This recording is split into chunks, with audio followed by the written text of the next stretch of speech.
함께 동일한 은혜가 함께 하시기를 바라겠습니다. 제가 기도하고 시작하도록 하겠습니다. 하나님의 은혜를 감사합니다. 어느덧 11월 마지막 주일을 보내고 대림절을 앞에 두는 가운데 있습니다. 우리의 삶이 오직 예수 그리스도만 바라볼 수 있도록 다른 것에 우리의 시선이 빼앗기지 아니하도록 하나님 함께하여 주시옵소서. 특별히 속회 공과를 함께 나눕니다. 하나님, 공과를 나누는 우리 속회들마다 하늘의 은혜를 경험하게 도와주시고 우리가 무엇을 바라보아야 하는지 그런 것을 아는 믿음의 신실한 사람들로 우리 속도원들을 세워 주시옵소서. 모든 것 주님께 의탁하오며 살아계신 예수 그리스도의 이름으로 기도하옵나이다. 아멘. 네, 오늘은 우리 지난 주일날에는 속회의 날을 드리게 되었습니다. 이제 12월이 되면 우리 돌아오는 주일 12월 1일이고요. 주일이어서 11월 30일 날 토요일 날 12월 월삭 새벽 기도회가 있고요. 우리 속장님들, 부속장님들이 함께 찬양해 주시면 감사하겠습니다. 함께 새벽을 깨우셔서 함께 나오시면 고맙겠고요. 그리고 우리 돌아오는 주일 12월 1일이 대림절입니다. 이제 빛으로 오신 주님을 우리가 함께 바라보면서 나아가는 믿음의 시간, 그리고 기쁨의 성탄절이 되시기를 바라겠습니다. 그리고 둘째 주일날은 우리 성서주일이기도 하고 우리 새번역 성경 필사를 우리 전 교인이 70주년을 맞아 했는데요. 이 성경을 봉헌하는 시간도 있고 그리고 당회도 그날이 있습니다. 이제 조직에 대해서 그리고 또 앞으로의 팀에 대해서 이야기하는 시간인데요. 한 해가 이제 가고 또 새로운 한 해가 다가오는 이 시점에 우리 안에 기쁨이 넘치게 되길 바랍니다. 아울러서 이제 속회공과가 시작할 때만 해도 새 책이었는데 저는 점점 이렇게 좀 손때가 묻고 그렇게 됐거든요. 이제 몇 장 남지 않았습니다. 우리가 이제 또 연합 속회 전반적인 것을 마무리하게 될 터인데요. 우리 49가 일곱째 천사가 나팔 불 때가 이제 다음 주에 여러분 함께 나눌 공과가 되겠습니다. 요한계시록 11장 말씀이거든요. 1절부터 19절까지의 말씀이고요.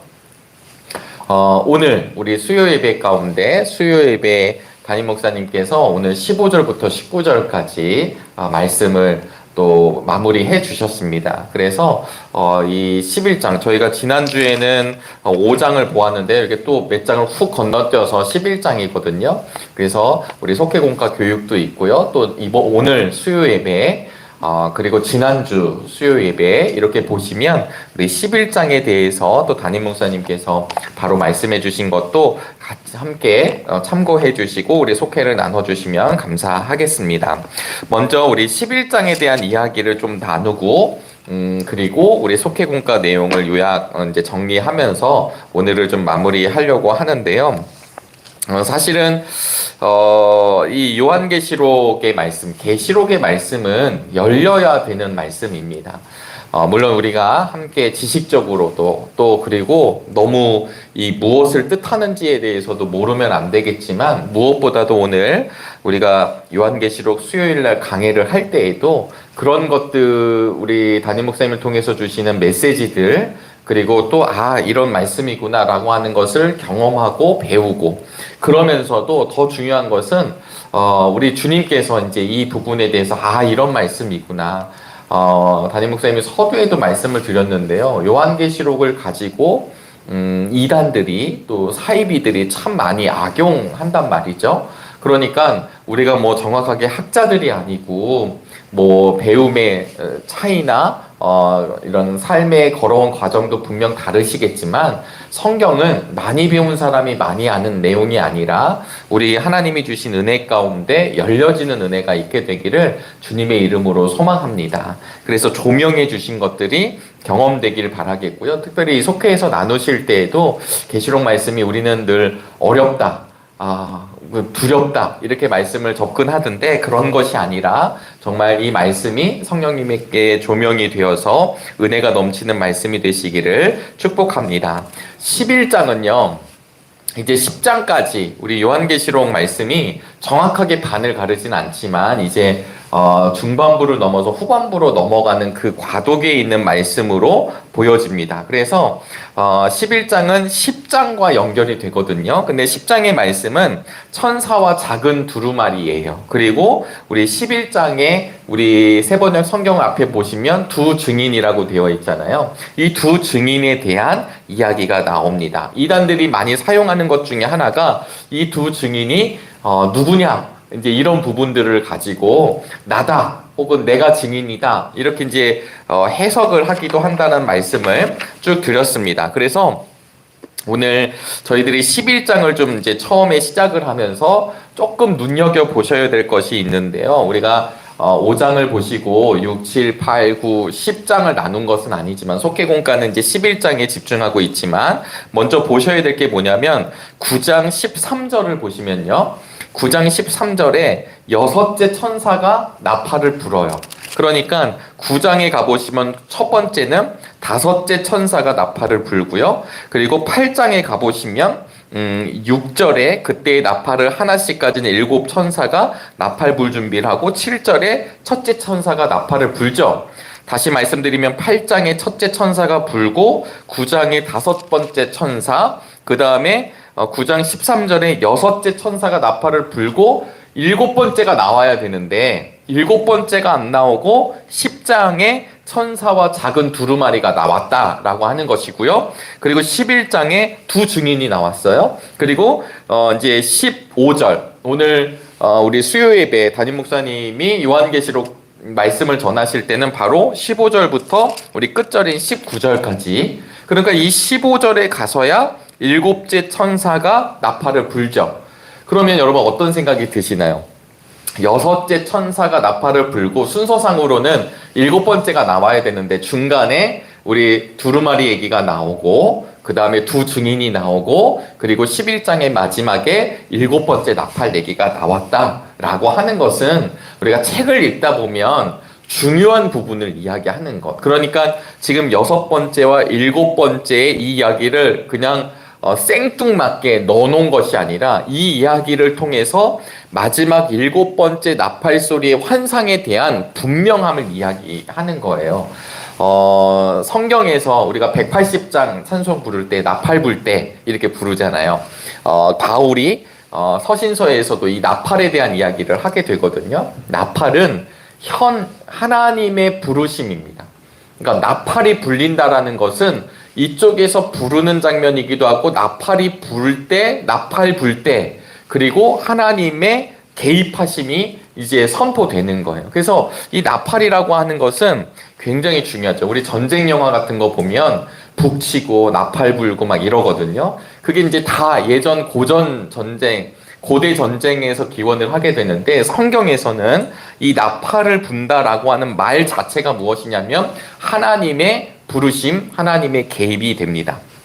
그래서요, 우리 11장이 그런 의미에서 중요하다라는 이야기를 드리면서 11장 1절이 시작이 돼요. 11장 1절은 측량을 하게 되거든요. 여기서 말하는 측량은 이제 사도 요한이 지팡이와 같은 측량자 하나를 받아가지고 내게 들려왔어요. 뭐라고 얘기했냐면 일어서서 하나님의 성전과 제단을 측량하라. 재라는 이야기죠. 이 측량이라는 것은 결국은 하나님께서 다시 세우기 위한 이야기가 전개되는 것입니다.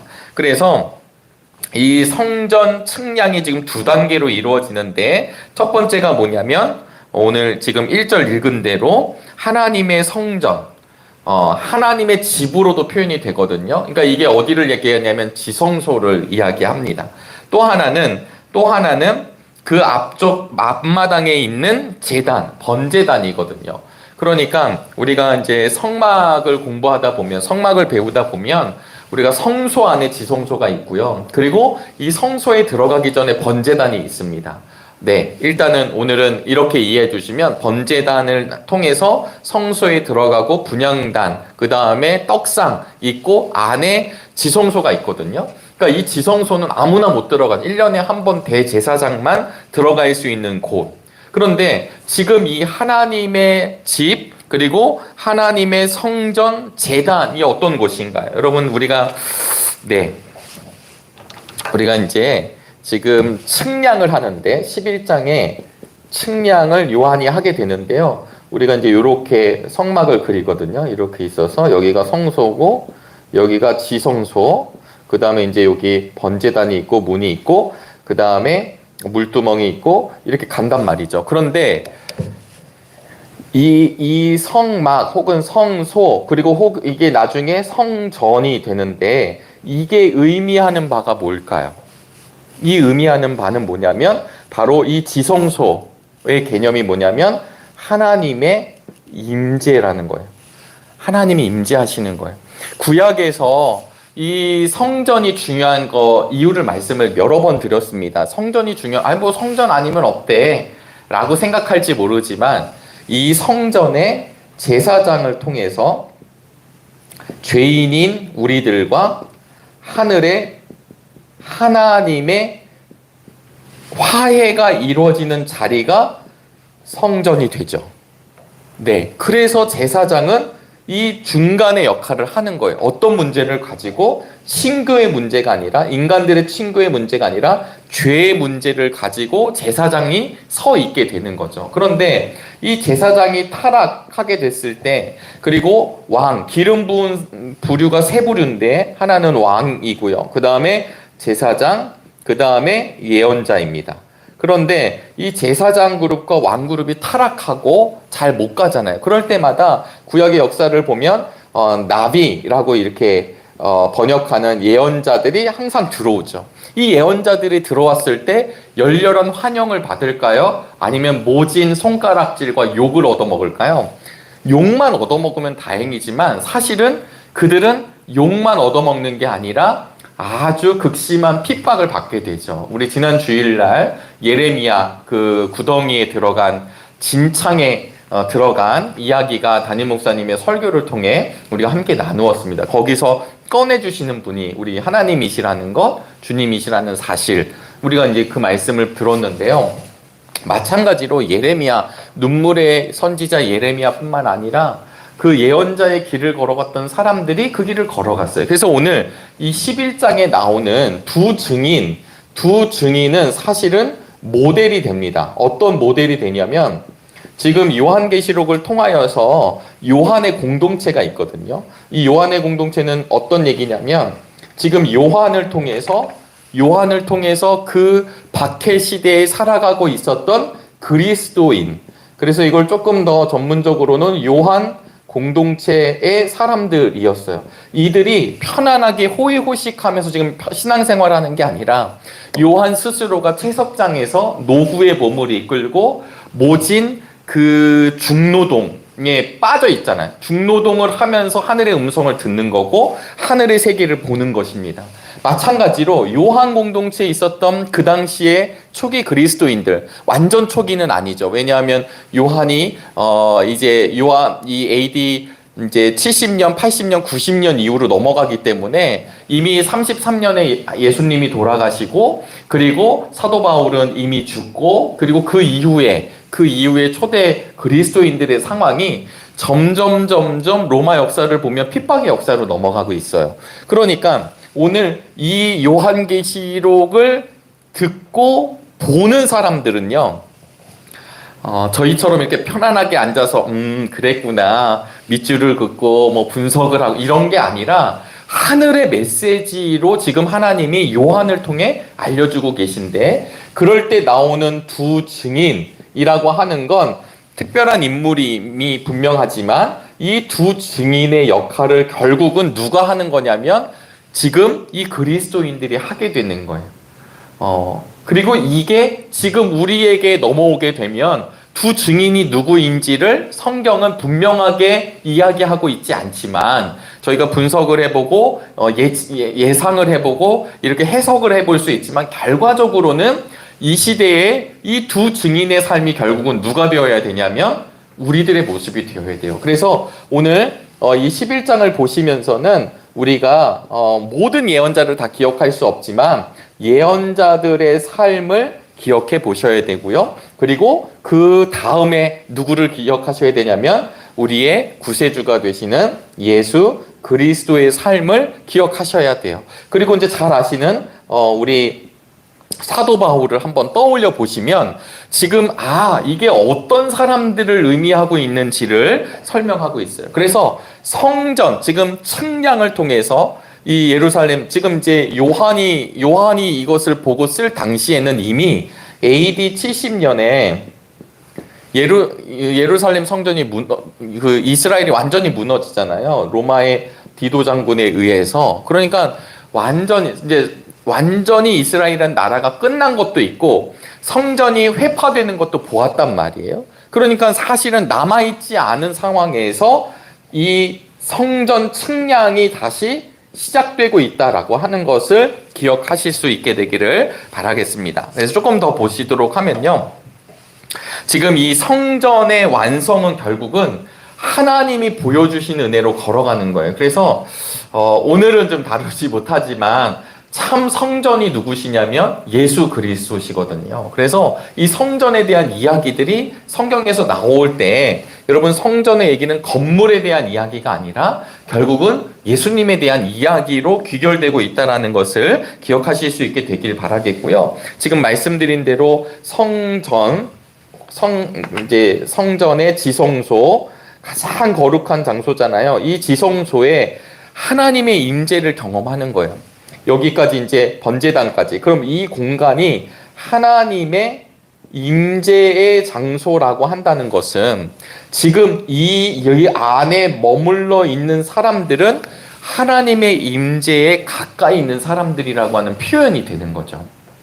네. 우리가 정말 세상의 다른 사람들보다 은혜가 되는 건 하나님은, 우리 주님은 교회에만 머물러 계신 분이 아니시지만 주님을 찾고 주님의 이름을 부르는 자에게 우리가 디모데 후서의 말씀을 보면 주님의 이름을 부르는 자마다 불의에서 떠나게 하신다고 하셨어요. 누가? 우리 주님이. 그러니까 주님을 부르고 주님을 부르는 자는 왜 부를 수 있냐면 주님께서 그 이름을 아시기 때문이에요. 그러니까 예수 그리스도를 믿는 그리스도인들의 은혜가 되는 것은 무엇이냐면 우리도 낭망하고 낙심하고 때로는 넘어지고 좌절하고 때로는 멀리 떨어진 것처럼 보여지지만 주의 이름을 부르기 때문에, 왜냐하면 주님이 우리를 아시기 때문에 주님과 가까이 있는 사람들이라는 거예요. 전혀 모르는 사람들도 있거든요. 전혀. 주님은 늘 그들에게 마음을 열어주시고 문을 언제나 두드리시지만 절대로 문을 안 열고 주님과 관계가 먼 사람들이 있어요.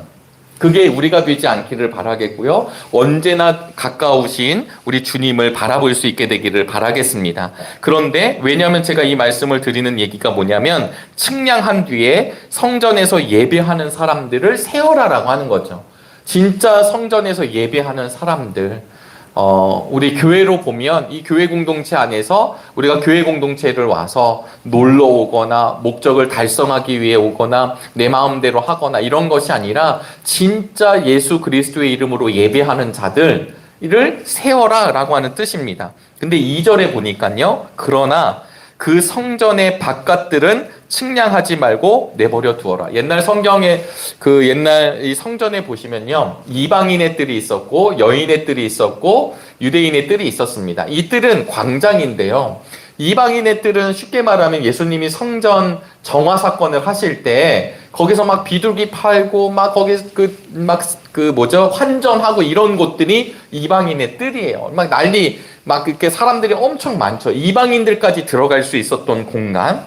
그런데 이것은 배제됩니다. 왜냐하면 하나님의 임재가 없는 곳이라는 것이죠. 그것을 말씀하고 있어요. 그래서 예배하는 자, 지금 결국은 성전 측량을 통해서 무엇을 지금 이 요한계시록에서 말씀하고 있냐면 하나님과 가까이에서 예배하는 자들을 측량하신다, 세어보신다.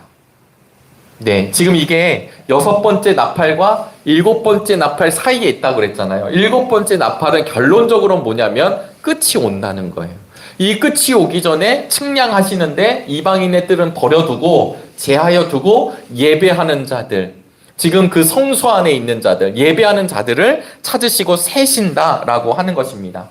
이 카운트한다라는 표현은요, 계수한다라고 하는 표현은 어떤 표현하고 같이 들어가냐면 심판의 개념과 같이 들어가요. 숫자를 센다 이런 표현은 심판의 의미와 괴를 같이 합니다. 왜냐하면 이제 이 다음부터 그 이야기가 쭉 전개가 되기 때문입니다. 오늘 11장 얘기를 지금 저희들 하고 있는데요. 그래서 1, 2절 말씀을 드렸는데 그들이 그 거룩한 도성을 42달 동안 짓밟을 것이다. 여러분 지금 잘 보시면 이방 사람들에게 내주었던 그 성전 바깥들, 이방인의 뜰은 세지 말라고 했는데 이유는 거룩한 도성을 42달 동안 짓밟는다라는 거예요. 우리 담임 목사님하고 함께 요한계시록 함께 예배 드리시고 또 유튜브를 통해 보시면 알겠지만 3년 6개월의 시간에 대한 이야기가 나옵니다. 7년의 절반이죠. 7이라는 숫자는 성경에서 완전한 숫자이죠. 7년의 반은 3년 6개월입니다. 그러니까 지금 42달과 같은 시간이 되고 또 다른 표현으로는 한 때, 두 때, 반. 한 때와 두 때. 1년과 2년과 반. 그러니까 이 한 때, 두 때, 그러니까 1년과 2년과 반 이렇게 되니까 3년 반이 되는 거잖아요. 그러니까 이 요한계시록에서 숫자라고 하는 것은 결국 이제 7년 동안의 환란이 있는데 이것이 반으로 줄어든다는 거예요. 네, 7년.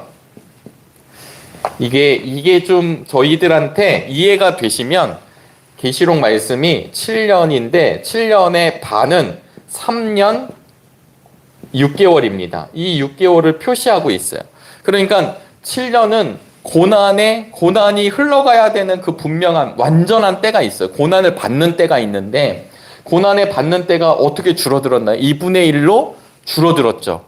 2분의 1로 줄어들었다라고 하는 것은 지금 이 때가 변한다라고 하는 것은 네, 제가 좀 다시 쓰겠습니다.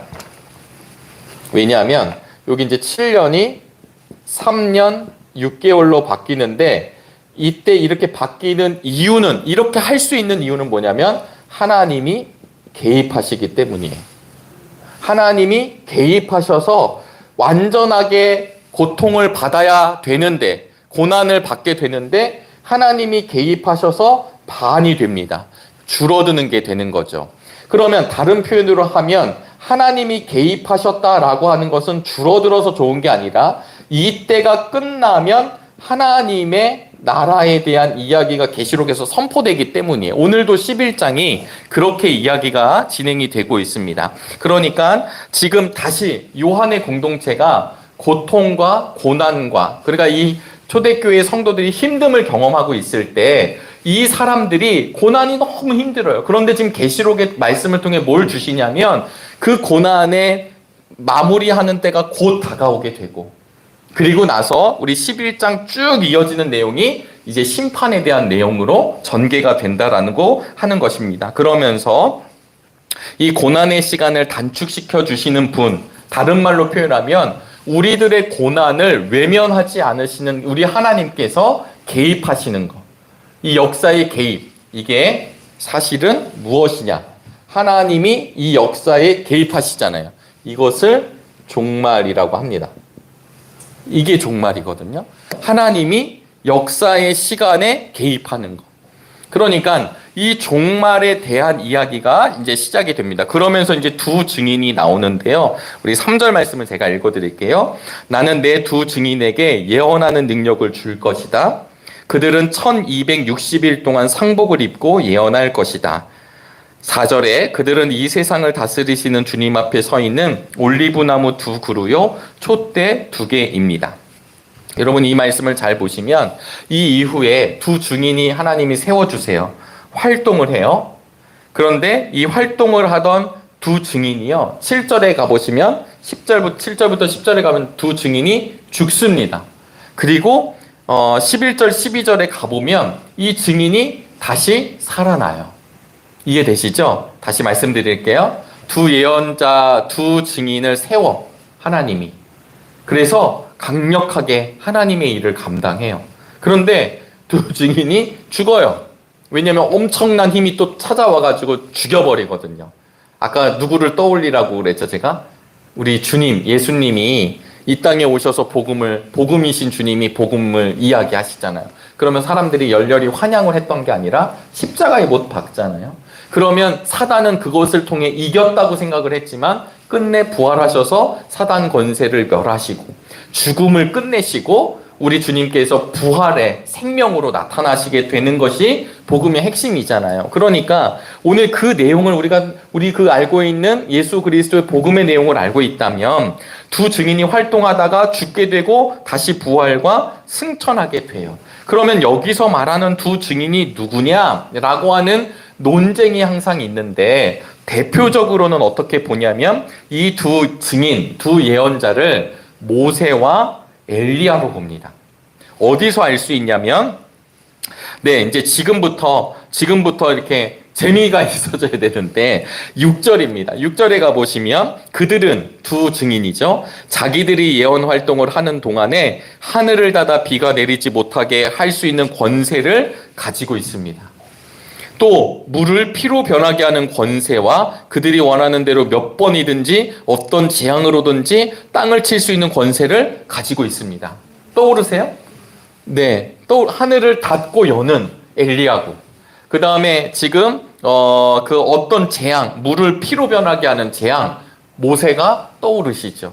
근데 이 엘리야와 모세가 다른 사람들보다 중요해서가 아니라 사실은 모세는 율법을 대표하고, 우리 담임 목사님 말씀에서도 동일하게 이야기해 주셨습니다. 엘리야는 예언자들을 대표하죠.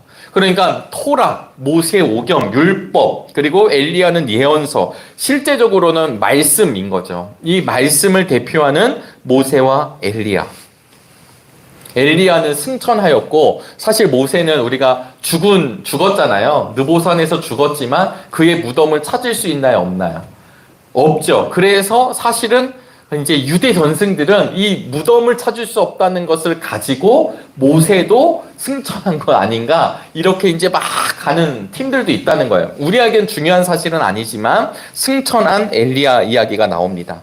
그런데 이런 권세를 가지고 있는데 7절을 보니까요. 7절 함께 보실까요? 그러나 그들이 증언을 마칠 때에, 두 증인이 증언을 마칠 때에 아비소스, 예전에는 무적의 끝도 없는 그 깊은 저곳에서 나온 짐승이 그들과 싸워서 이기고 그들을 죽일 것이다.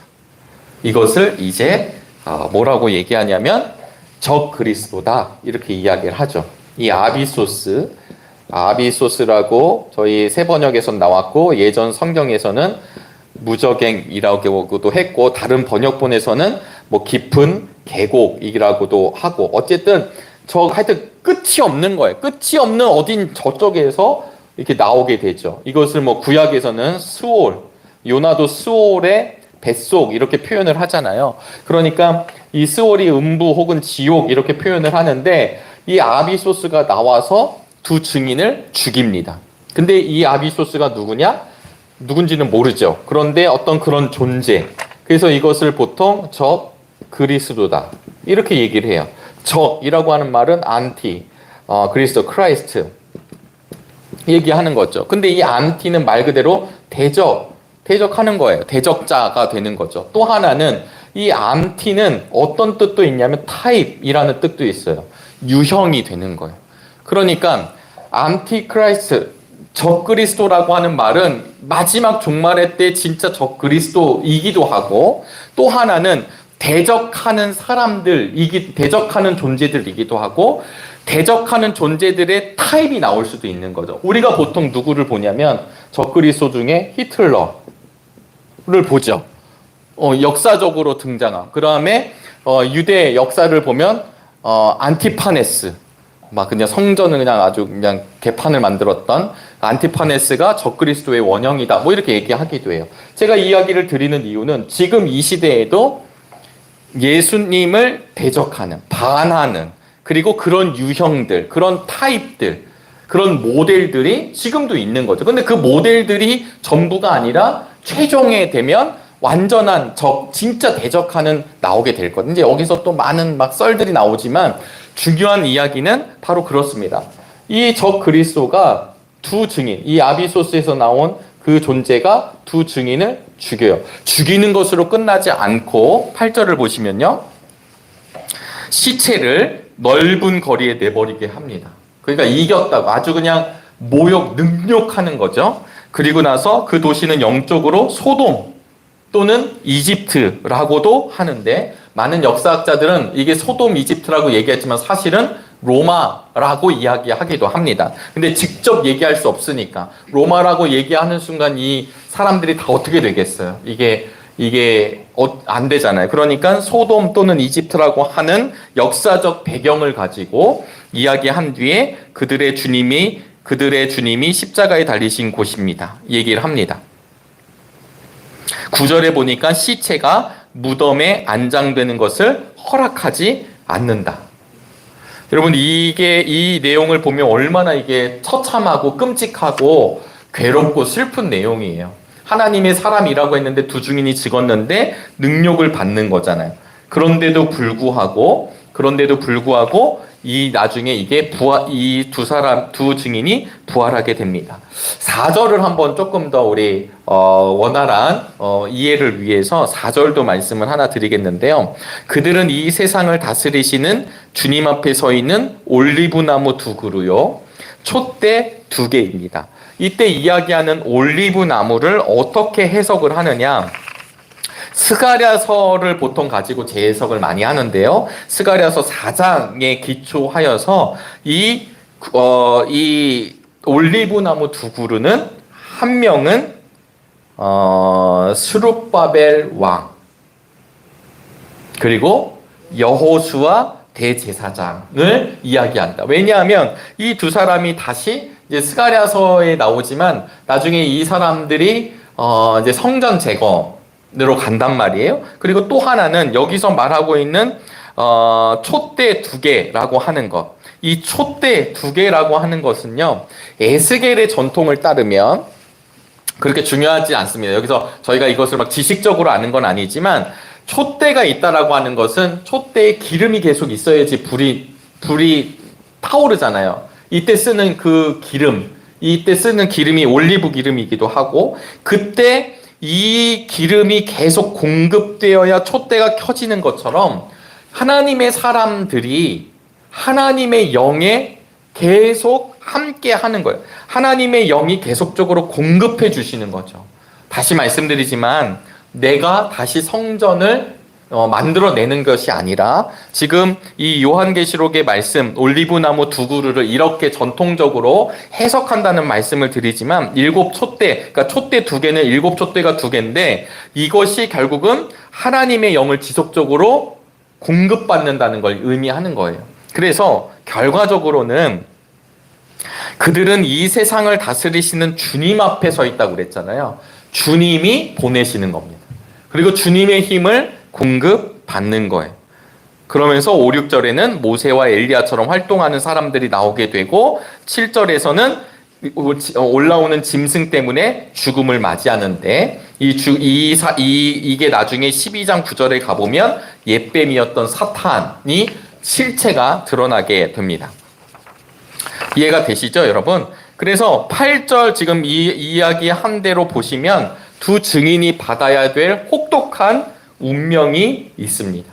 예수님도 마찬가지세요. 십자가 처형 당할 때 이 십자가 처형은 우리야 뭐 되게 이렇게 늘 십자가를 외쳤기 때문에 잘 모를 수 있지만 여러분 그 패션 오브 더 크라이스트에서도 그 고증했던 것처럼 이게 어마어마한 거잖아요. 그냥 잡범들을 처형하는 게 아니기 때문에 이때 이게 어쨌든 로마를 반대하고 하여튼 사람들에게 겁도 주기 위해서 이 십자가 처형을 한다라는 거예요.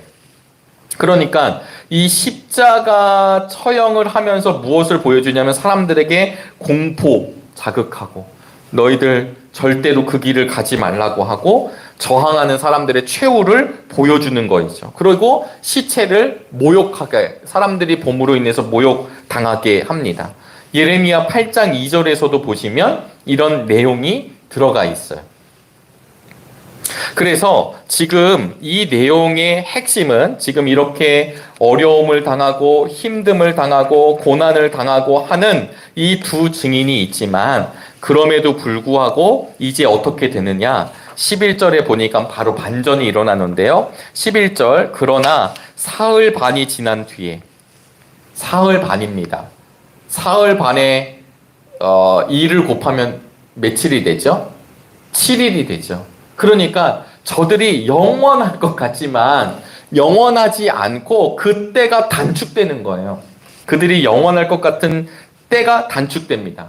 에스겔 37장에 보면 뼈 환상에 대한 이야기가 나오거든요. 그때 이 뼈들이 맞춰지게 되잖아요. 그리고 그 다음에 하나님이 무엇을 공급하시냐면 하나님의 영, 하나님의 생기가 공급된 뒤에 군대가 됩니다. 새로운 존재가 되는 거죠. 그런 것처럼 11절에 하나님에게서 생명의 기운이 나와서 그들 속으로 들어가니, 누구 그 증인에게 들어가니 그들이 제 발로 일어섭니다. 부활을 의미하게 돼요. 새롭게 살아나는 거예요. 제가 이제 여기까지 말씀을 드리고 지금 이 내용을 보면 뭐 이렇게 내용이 막 왔다 갔다 하는 것 같지만 성도들로 놓고 보면요. 우리가 너무 고난과 예수 그리스도로 인한 박해가 지금 있습니다. 그런데 이 고난과 박해가 주님으로 인한 고난과 박해가 하나님이 그냥 내버려 두시지 않는다라는 거예요. 악인이 득세하는 것 같고 저 무적행에서 올라온 짐승이 다 죽인 것 같고 예수 그리스도를 십자가에 못 박아서 끝낸 것처럼 보여지지만 하나님이 개입하셔서, 여기서 말하는 하나님의 개입은 하나님의 방법이죠. 그 죽음을 통해서 다시 십자가 이후의 부활을 보여주신 것처럼 두 증인에게도 생명을 불어넣어 주셔서 살아나는 거예요. 그래서 이것을 무엇을 뜻하냐면 생명을 전하받은 두 증인이 육적인 땅에서는 죽음으로 끝났지만 하나님의 나라, 이따 마지막에 가보시면 하나님의 성전을 보는 거거든요. 하늘 성전을 봐요. 하늘 성전을 볼 때 그곳에서 언약궤를 본다고 지금 성경이 기록하고 있을 때 그곳에 있는 사람들이 누구냐면 두 증인이 돼요. 그럼 이 24장로라고 하는 뜻은 뭘까요? 이게 12지파 12제자예요. 12지파 12제자가 어디에 있냐면 하늘 예배의 자리에 서 보고 있는 거예요. 함께 예배하고 있는 거예요. 네, 우리에게 감동이 있게 되기를 주님의 이름으로 소망합니다. 그러니까 그냥 세상의 역사, 세상에서 웃는 사람들은 끝났네, 저것들 별것들 아니네 라고 했지만 그러지 않고 하나님의 개입하심으로 인해서 그들이 사흘 반 만에 역전이 일어나게 되고 고난이 7년 동안, 여기서 말하는 7년 완전한 거, 그냥 그 고난이 영원할 것 같고 그렇지만 하나님의 때가 와서 3년 반으로 하나님이 줄이시고 하나님의 일들을 보여주시면서 바로 반전이 일어나는 장면이 11장에서 계속됩니다. 우리 11장 12절 말씀을 함께 읽어볼까요? 12절입니다. 그 두 예언자가 하늘로부터 자기들에게로 이리로 올라오너라 하는 큰 소리가 울려오는 것을 듣고 구름을 타고 하늘로 올라가니 그들의 원수들이 그것을 지켜보았습니다. 그러니까 지금 이 단계는 뭐냐면 적들이 승리한 것 같잖아요. 안티크라이스트가 승리한 것 같고 다 잡은 것 같지만 저들의 승리가 헛된 승리라는 것을 보여주고 다시 새로운 생명이 일어나게 되고 그리고 나서 엘리야가 하늘로 올라간 것처럼 하늘로 승천하게 되는 것을 보여주고 있습니다. 여러분, 이게 지금 이 장면은 지금 믿음의 공동체를 살고 있는 우리들에게도 동일한 이야기를 하고 계신 거예요. 동일한 이야기. 그 동일한 이야기가 결국은 뭐냐면 11절에서 말한 이 바깥 사람들, 그들을 대적했던 사람들의 두려움이 이제 어떻게 되냐면 13절에 보면 지진이 일어나고 무너지고 그들의 10분의 1이 죽게 되죠. 그냥 아우성을 치게 만듭니다. 왜냐하면 그것을 통해 진짜 우리 종말의 때가 되면 어떻게 되는지를 보여주고 있는 말씀이에요. 그러면서 어떻게 되냐면 15절로 넘어가게 됩니다. 15절이 뭐냐면 15절은 바로 일곱째 천사가 나팔을 불었다라고 하는 이야기가 시작이 되는 거죠. 그러니까 일곱째 나팔이 불었다. 이 말은 결국은 뭐냐면 하나님의 역사 개입, 그리고 이 나팔을 통하여서 최종적인 주님의 통치가 이루어지는 것이 이제 보여지는 거죠. 그걸 어디서 알 수 있냐면 우리 15절에 큰 소리가 났는데 이렇게 표현하고 있습니다. 세상 나라는 우리 주님의 것이 되고, 이제 통치가 되니까요, 그리스도의 것이 되었다. 주님께서 영원히 다스리실 것이다. 아멘. 그러니까 이 나팔이 불 때 영원히 다스리시는 그분이 이 땅을 다스리시는 것. 그래서 다시 말씀드리지만 우리가 구원받은 백성이라고 하는 것을 어디서 알 수 있냐면 우리의 통치권이 누구에게로 갔느냐라고 지난주에도 말씀을 드렸습니다. 누가 다스리시는가? 통치권. 그래서 누가 통치하시냐면 주님이 이 땅을 통치하시죠. 왜냐하면 지난 속회공과를 보시면 두루마리를 건네 받으신 분, 그분, 전권을 가지고 오시는 예수 그리스도가 통치하시는데 모든 땅을 다스리신다라는 내용이 7번째 나팔을 불고 난 뒤에 일어나고 있습니다. 그래서 이런 내용을 가지고 16절, 이제 16절에 24장로가 엎드렸고요. 그리고 17절, 18절에 감사를 한다. 요약하면 오늘 담임 목사님도 이 부분을 설교해 주셨는데요. 하나님의 통치를 감사하고, 네, 그리고 두 번째는 무엇이냐면 18절에 보니까 18절을 요약하면 그 중간 부분에 이런 말씀이 있습니다. 이제는 죽은 사람들이 심판을 받을 때가 왔습니다. 심판에 대해서, 최후 심판에 대해서 감사하게 되는 것입니다. 네. 그러면서 17절에 이런 표현이 나오는데요. 지금도 계시고 전에도 계시던 전능하신 분. 이게 이제 요한계시록에서 주님을 부르는 호칭인데 사실 이 부분이 앞구절과 달라요. 왜냐하면 1장 4절, 1장 8절, 4장 8절에 보면 지금도 계시고 전에도 계셨고 앞으로 오실 분이라고 하는 이 시제가 나오는데 오늘 이 11장에서는 뭐라고 표현하냐면 지금도 계시고 전에도 계셨던 분으로만 표현을 해요. 오실 분에 대한 표현이 생략되고 있어요. 오실 분에 대한 표현이 생략되었다라고 하는 것은 결국 무엇이냐면 이 땅에 실현돼 가고 있는 거죠. 실현되고 있는 것을 이제 보여주고 있습니다. 그러면서 감사의 내용이 나온다라고 하는 것인데요. 이제 이 11장의 마무리를 보면서 사실은 무엇을 이야기하고 있냐면요. 여러분, 우리 성경의 역사도 그렇지만 성경에 보면 창세기 이제 죄의 문제가 나오잖아요. 죄의 문제가 나오면서 항상 무엇이 있냐면 하나님의 뜻을 거스리는 인간의 오만방자함이 있는 거예요. 아닌 것 같은데 내 뜻이 더 중요하고 인간의 이기심. 오늘 우리 화요일 중보기도회 때도 우리가 전쟁을 그치게 하시고 약자들, 난민들을 위해서 기도했는데요. 전쟁을 잘 살펴보면 합당한 이유와 명분을 분명히 이야기하지만 사실은 인간의 철저한 이기심입니다. 철저하게 자국의 이익에 따라서, 철저하게 공동체 이익에 따라서 사람들이 서로 대하면서도 아주 내가 화평한 사이가 아니라면 철저한 계산, 내가 손해보지 않아야 되는 어떤 노하우, 이런 것들을 잘 가지고 있어야 지혜롭다고 이야기를 하죠. 그러니까 결국 우리 사회의 모든 문제의 근원에는 사실은 인간의 이기심과 오만, 어떤 이기심과 오만이냐면 하나님의 뜻을 거스르는 사람들의 이기심과 오만이 있습니다.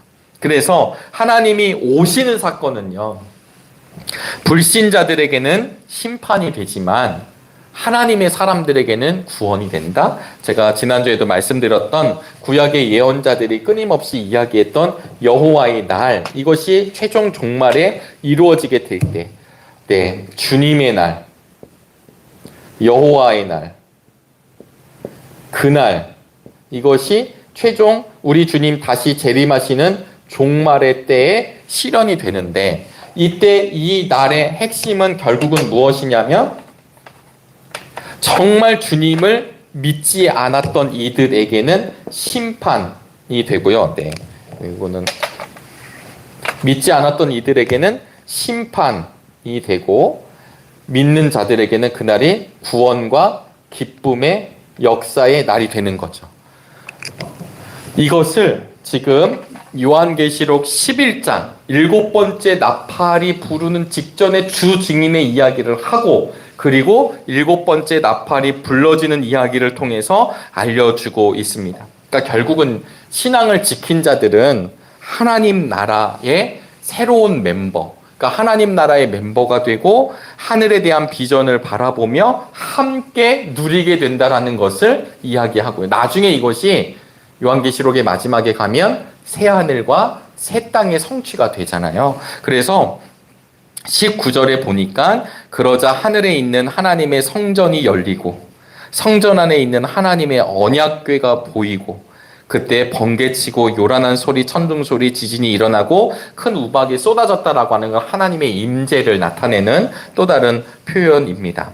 그래서 오늘 이 10장과 저희들은 11장을 보셨지만 11장에서 내용하고 있는 것은 사실은 무엇이냐면 두 증인, 구약을 대표하는 인물들을 우리가 열거했지만 사실 이 두 증인이 하나님께 부르심을 받고 하나님의 사명을 감당하고 죽은 것처럼 보여지고 끝난 것처럼 보여지지만 다시 하나님이 이게 살리시잖아요.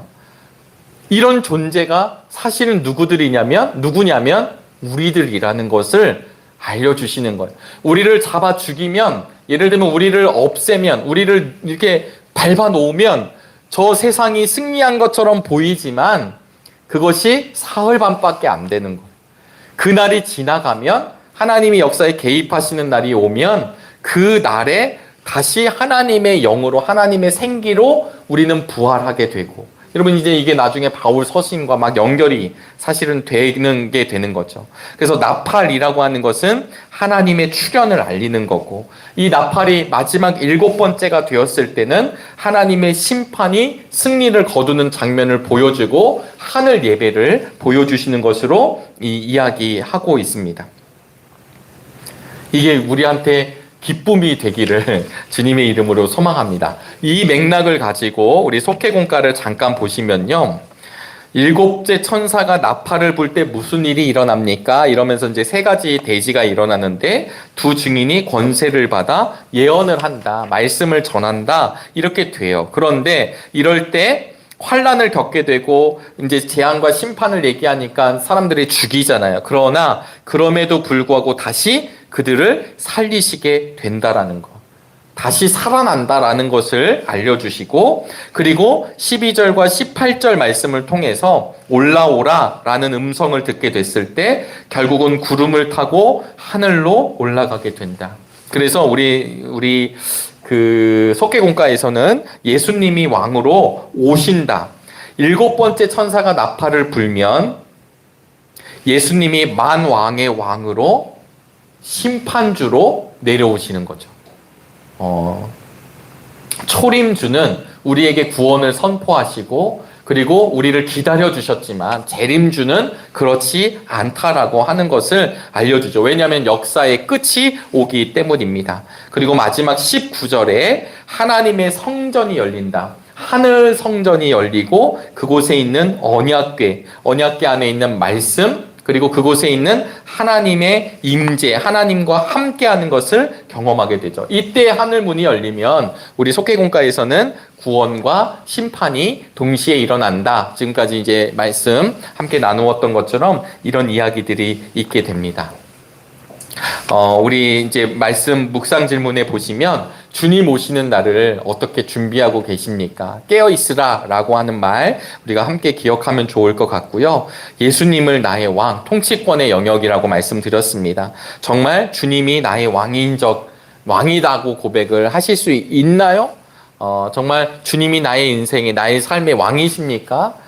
고백한 적이 있습니까? 그럼 너무 옛날 과거 버전이잖아요. 그러니까 우리가 정말 지금 고백하고 있는지 좀 나누면 좋을 것 같고요. 하늘의 문이 열릴 때 여러분들은 누가 떠오르시나요?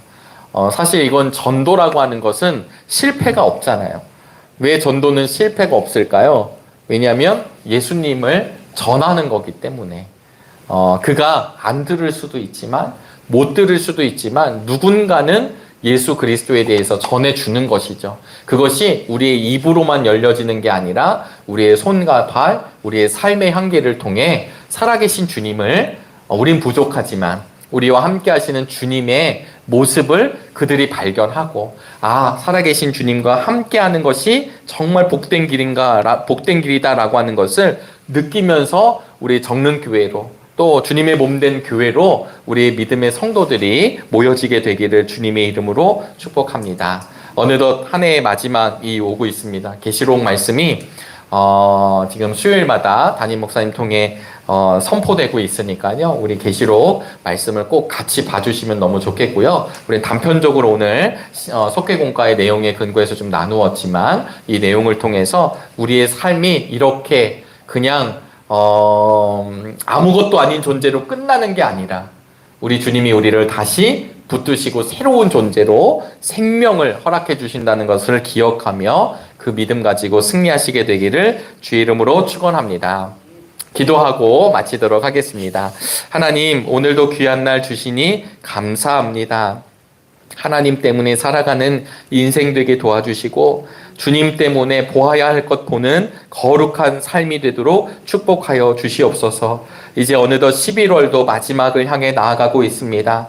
한 달을 잘 갈무리하게 도와주시고 새로운 한 달 그리고 대림절을 믿음 가운데 주님 받아들이는 은총의 시간 허락하여 주옵소서. 연말이기에 또 바쁘기도 합니다. 그러나 그럴 때일수록 우리의 바쁨을 내려놓고 오직 우리의 왕 되신 주님 바라보는 믿음의 시간 되게 인도하여 주시옵소서. 예수 그리스도의 이름으로 기도하옵나이다. 아멘.